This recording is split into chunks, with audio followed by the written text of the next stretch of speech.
Assalamualaikum warahmatullahi wabarakatuh. Kami dari kelompok 8 akan mempresentasikan hasil diskusi kami mengenai audit produksi dan operasi. Sebelumnya, saya akan memperkenalkan nama anggota kelompok saya. Yang pertama, saya sendiri, Reni Restiani Oktavia dengan stambuk 1866026162 sebagai pemateri pertama. Yang kedua, ada Ilvita Hilza Saputri dengan stambuk 18660262 sebagai pemateri kedua, dan Nur Hasanah dengan stambuk 18660288. Yang pertama, definisi audit produksi dan operasi. Audit operasional terhadap fungsi produksi atau sering disebut dengan audit produksi merupakan suatu bentuk audit yang dilaksanakan perusahaan dengan tujuan untuk mengetahui tingkat efisiensi dan efektivitas kegiatan di bidang produksi. Selain itu, produksi juga berfungsi untuk mengukur seberapa baik manajemen menjalankan fungsi perencanaan, organisasi, pelaksanaan dan pengawasan kegiatan produksi, dan seberapa efektifkah manajemen dalam membuat keputusan yang tepat untuk mencapai tujuan produksi yang telah ditetapkan. Beberapa alasan yang mendasari perlunya dilakukan audit produksi. Yang pertama, proses produksi dan operasi harus berjalan sesuai dengan prosedur yang telah ditetapkan. Yang kedua, kekurangan atau kelemahan yang terjadi harus ditemukan sehingga segera dapat diperbaiki.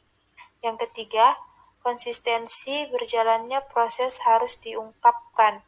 Yang keempat, pendekatan proaktif harus menjadi dasar dalam peningkatan proses.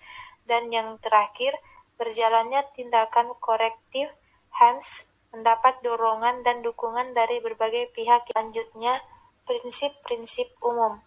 Beberapa prinsip umum yang memberikan panduan terhadap pelaksanaan audit ini dapat menjadi pedoman oleh auditor dalam menjalankan tugas profesinya. Prinsip-prinsip tersebut, yang pertama, tujuan utama audit adalah untuk menentukan apakah proses produksi dan operasi yang berjalan sudah sesuai dengan kriteria yang ditentukan atau tidak. Yang kedua, auditor harus secara objektif dan sistematis mengumpulkan dan menganalisis data yang cukup dan relevan sebagai dasar penilaian terhadap ketaatan perusahaan dalam menerapkan kriteria yang ditetapkan. Yang terakhir, auditor harus mengklarifikasi ketidaksesuaian yang terjadi antara aktivitas produksi dan operasi dengan kebutuhan kriteria yang telah ditetapkan dan membuat rekomendasi untuk peningkatan. Selanjutnya, tujuan dan manfaat audit produksi. Yang pertama, tujuan. Tujuan pelaksanaan audit produksi menurut Bayangkara tahun 2008 nomor 178 adalah untuk mengetahui yang pertama, apakah produk yang dihasilkan telah mencerminkan kebutuhan pelanggan atau pasar. Yang kedua, apakah strategi serta rencana produksi dan operasi sudah secara cermat menghubungkan antara kebutuhan untuk memuaskan pelanggan dengan ketersediaan sumber daya serta fasilitas yang dimiliki perusahaan. Yang ketiga, untuk mengetahui apakah strategi, rencana produksi dan operasi telah mempertimbangkan kelemahan-kelemahan internal, ancaman lingkungan eksternal, serta peluang yang dimiliki perusahaan. Yang keempat, yaitu untuk mengetahui apakah proses transformasi telah berjalan secara efektif dan efisien. Yang kelima, untuk mengetahui penempatan fasilitas produksi dan operasi telah mendukung berjalannya proses secara ekonomis, efektif, dan efisien. 6. Untuk mengetahui apakah pemeliharaan dan perbaikan fasilitas dan operasi telah berjalan sesuai dengan jadwal yang telah ditetapkan dalam mendukung dihasilkannya produk yang sesuai dengan kuantitas, kualitas dan waktu yang telah ditetapkan. Yang ketujuh yaitu untuk mengetahui apakah setiap bagian yang terlibat dalam proses produksi dan operasi telah melaksanakan aktivitasnya sesuai dengan ketentuan serta aturan yang telah ditetapkan perusahaan. Yang kedua yaitu manfaat. Adapun manfaat yang diberikan oleh audit produksi adalah sebagai berikut. Yang pertama, dapat memberikan gambaran kepada pihak yang berkepentingan tentang ketaatan dan kemampuan fungsi produksi dan operasi dalam menerapkan kebijakan serta strategi yang telah ditetapkan. Yang kedua, dapat memberikan informasi tentang usaha-usaha perbaikan proses produksi dan operasi yang telah dilakukan perusahaan serta hambatan-hambatan yang dihadapi. Yang ketiga, dapat menentukan area permasalahan yang masih dihadapi dalam mencapai tujuan produksi dan operasi serta tujuan perusahaan secara keseluruhan. Yang keempat, dapat menilai kekuatan dan kelemahan strategi produksi dan operasi, serta kebutuhan perbaikannya dalam meningkatkan kontribusi fungsi produksi terhadap pencapaian tujuan perusahaan. Selanjutnya, tahap-tahap audit produksi dan operasi. Pertama, audit pendahuluan. Audit pendahuluan diawali dengan perkenalan antara pihak auditor dengan organisasi audit. Pertemuan ini bertujuan untuk mengonfirmasi skop audit, mendiskusikan rencana audit, dan penggalian informasi umum tentang organisasi audit, objek yang akan diaudit, mengenal lebih lanjut kondisi perusahaan dan prosedur yang diterapkan pada proses produksi. Yang kedua, review dan pengujian pengendalian manajemen. Pada tahap ini, auditor melakukan review dan pengujian terhadap beberapa perubahan yang terjadi pada struktur perusahaan, sistem manajemen kualitas, fasilitas yang digunakan, dan atau personalia kunci dalam perusahaan sejak hasil akhir terakhir. Yang ketiga, audit lanjutan atau terinci.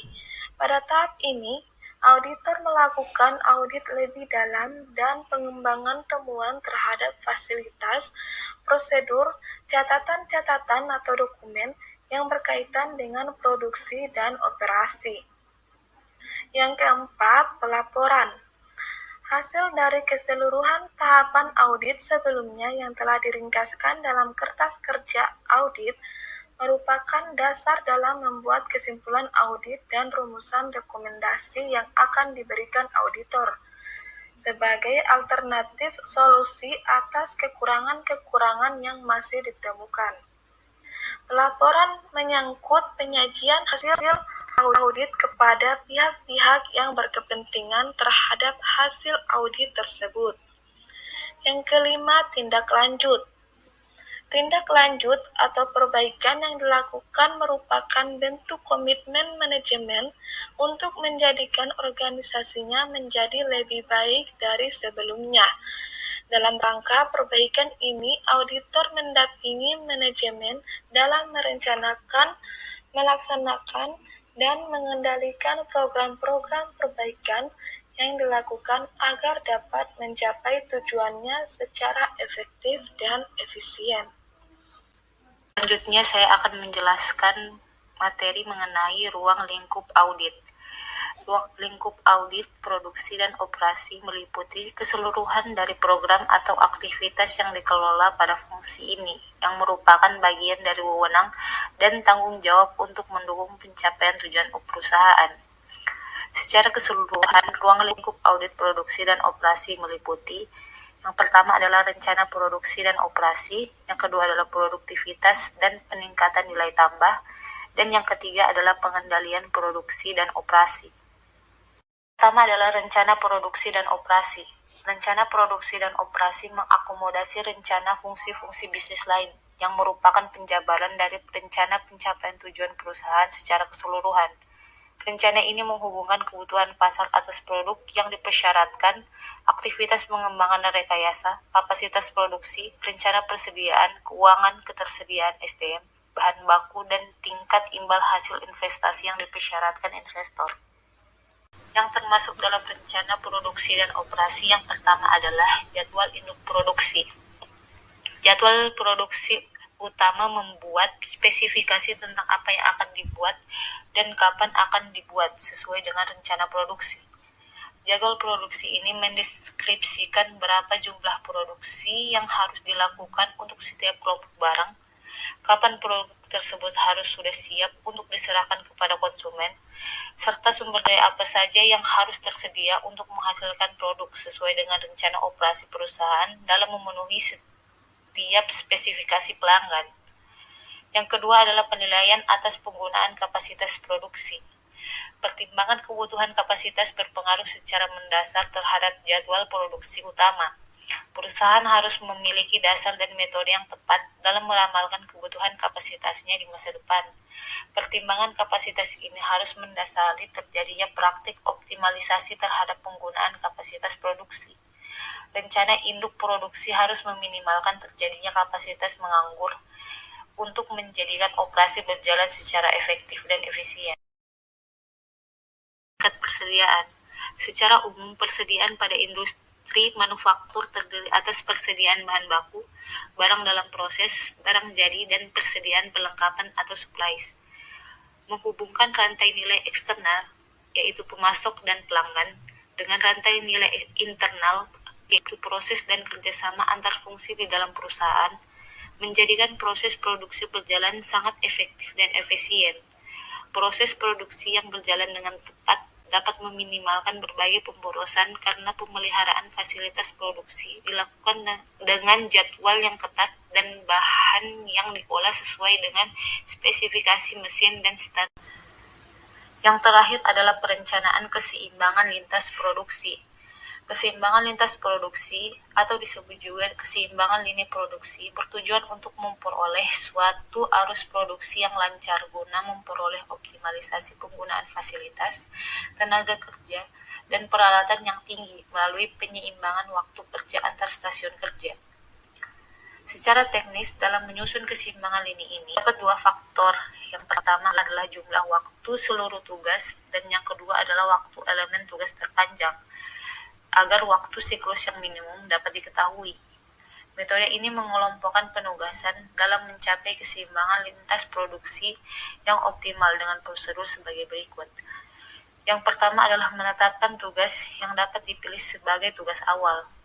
Yang kedua adalah menetapkan tugas yang cocok dengan waktu yang tersedia. Yang ketiga adalah menetapkan penugasan pada suatu stasiun kerja sampai maksimal. Dan yang terakhir adalah melanjutkan ke stasiun kerja berikutnya dengan mengulangi prosedur di atas sampai semua penugasan selesai. Ruang lingkup yang kedua adalah produktivitas dan peningkatan nilai tambah. Nilai tambah meliputi seluruh usaha dalam meningkatkan manfaat yang diperoleh baik oleh perusahaan maupun pelanggan. Faktor terpenting dalam usaha peningkatan nilai tambah adalah adanya komitmen untuk beroperasi secara efisien pada semua tingkatan dalam perusahaan. Pada kondisi ini, seluruh sumber daya atau kapasitas yang digunakan memberikan nilai tambah kepada perusahaan dan pelanggan, yaitu berarti operasional perusahaan telah secara maksimal mampu menekankan berbagai pemborosan yang telah terjadi.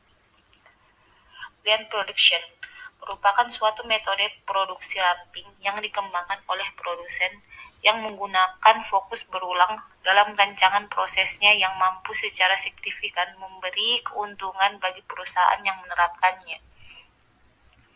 Keuntungannya didukung oleh kebijakan dan praktik produksi yang secara maksimal mengoptimalkan penggunaan sumber daya perusahaan untuk meningkatkan keunggulan bersaingnya. Yang pertama adalah penghapusan persediaan. Produsen dengan lean production memfokuskan produksi dan operasinya pada penurunan atau penghapusan persediaan. Metode ini menggunakan just in time dalam menurunkan waktu pemrosesan dan biaya dalam meningkatkan efisiensi proses operasinya. Yang kedua adalah zero defect. Metode produksi ini membangun suatu sistem produksi dan operasi yang dapat membantu karyawan memproduksi unit yang sempurna untuk setiap kalinya. Persiapan proses produksi dilakukan dengan lebih matang untuk mencegah terjadinya kegagalan dalam menghasilkan produk sesuai dengan standar kualitas yang telah ditetapkan. Yang ketiga adalah meminimalkan kebutuhan tempat atau areal. Upaya meminimalkan jarak tempuh unit produk yang dapat mengurangi kebutuhan tempat atau areal dalam proses produksi. Penataan fasilitas produksi yang terintegrasi dengan gudang penyimpanan bahan baku dan atau produk jadi dapat menghemat kebutuhan tempat tanpa mengganggu jalannya proses produksi. Selanjutnya adalah kemitraan dengan pemasok. Melibatkan pemasok ke dalam rencana keberhasilan perusahaan yang merupakan model yang banyak dikembangkan dalam praktik produksi modern saat ini, dengan membangun hubungan yang erat atau kemitraan dengan pemasok dan menjelaskan rencana serta standar kebutuhan yang bertanggung jawab untuk memenuhi kebutuhan perusahaan terhadap pasokan bahan baku, baik dalam kualitas, kuantitas, dan waktu pasokan tersebut dibutuhkan harus sudah tersedia di perusahaan. Selanjutnya adalah meminimalkan aktivitas yang tidak menambah nilai. Melalui suatu analisis aktivitas dan komitmen untuk melakukan perbaikan secara terus-menerus, perusahaan menerapkan metode ini meminimalkan aktivitas yang tidak berguna atau tidak menambah nilai, baik bagi pelanggan maupun bagi perusahaan. Selanjutnya adalah pengembangan angkatan kerja. Dengan secara terus-menerus memperbaiki desain pekerjaan, pelatihan, partisipasi, komitmen karyawan, dan pemberdayaan kelompok-kelompok kerja, metode ini secara konsisten mengembangkan angkatan kerja. Dan yang terakhir adalah menciptakan tantangan dalam bekerja. Ruang lingkup yang terakhir adalah pengendalian produksi dan operasi. Pengendalian produksi dan operasi menyangkut pengamatan atas hubungan antara proses yang berjalan dengan standar atau kriteria operasi yang telah ditetapkan. Pengamatan ini bertujuan untuk memandu proses agar tidak keluar dari standar operasi pencapaian tujuan perusahaan, agar keseimbangan antara sumber daya yang tersedia dengan permintaan total dapat dipertahankan. Tujuan utama dari pengendalian produksi dan operasi meliputi 3 hal penting dalam keunggulan bersaing perusahaan, yang meliputi: yang pertama adalah memaksimumkan tingkat pelayanan. Pengendalian harus menjamin bahwa pelayanan telah diberikan secara tepat.